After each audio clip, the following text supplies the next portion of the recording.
Bonjour mes chers, j'espère que vous allez bien et vous êtes en très bonne santé. Aujourd'hui, dans cette leçon de géométrie, nous allons apprendre qu'est-ce qu'un angle. Alors, qu'est-ce qu'un angle? Et pour bien comprendre qu'est-ce qu'un angle, nous allons prendre deux segments.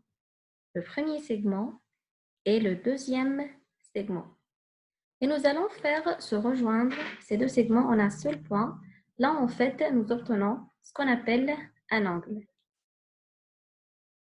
Pour bien comprendre qu'est-ce qu'un angle, je vais vous donner d'autres indications. Tout d'abord, l'angle peut se matérialiser par un petit signe comme ceci. Et en fait, l'angle, c'est tout simplement l'écartement que fait ces deux segments et aussi l'ouverture que fait ces deux segments. Alors, le point d'intersection entre ces deux segments a un nom particulier. On l'appelle le sommet de l'angle.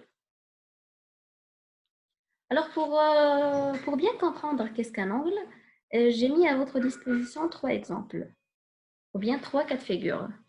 Prenons le premier cas de figure. On a fait deux segments qui se rejoignent en un seul point. Là, vous remarquez que l'ouverture et l'écartement est relativement petite. En fait, l'angle, lui aussi, est relativement petit. Dans le deuxième cas de figure, on a aussi deux segments qui se rejoignent en un seul point. Là, l'ouverture est plus grande et l'angle, lui aussi, est plus grand. Dans le troisième cas de figure, on a pris deux segments qui se rejoignent en un seul point. Là, l'ouverture est beaucoup plus grande et l'angle, lui aussi, est beaucoup plus grand. Nous venons de voir qu'est-ce qu'un angle. Maintenant, nous allons voir comment se comporte un angle dans différents cas de figure.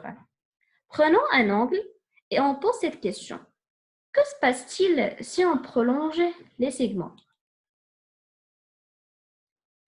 Alors, maintenant, nous allons prolonger les segments et regarder qu'est-ce qui se passe.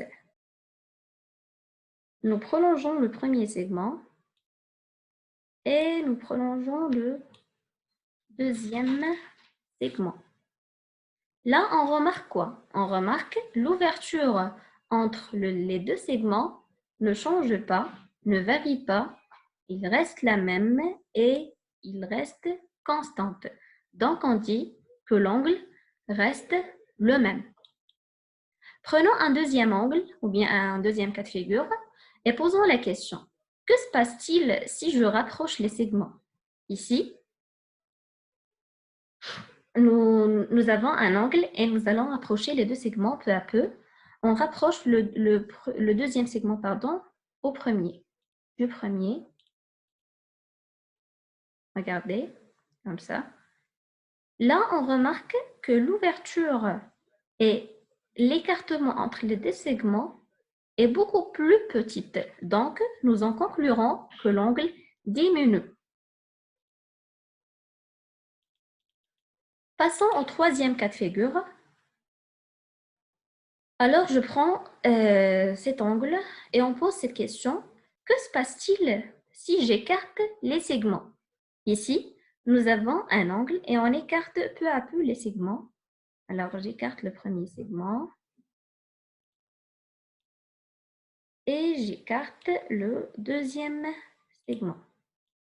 Alors, là, nous voyons immédiatement l'ouverture et l'écartement entre les deux segments est beaucoup plus grande. Ici, on dit que l'angle augmente. Maintenant, nous allons voir qu'est-ce qu'un angle droit et comment vérifier qu'un angle est droit avec une équerre. Qu'est-ce qu'une équerre d'abord? Une équerre est un instrument de géométrie. Cette équerre a quelque chose de particulier parce qu'il a un angle droit. Alors, l'angle droit se trouve toujours dans ce niveau-là. Et en fait, pour repérer un angle droit, c'est très simple. Il faut d'abord repérer le plus grand côté de l'équerre. Alors, le voilà le plus grand côté de l'équerre. Il est en bleu.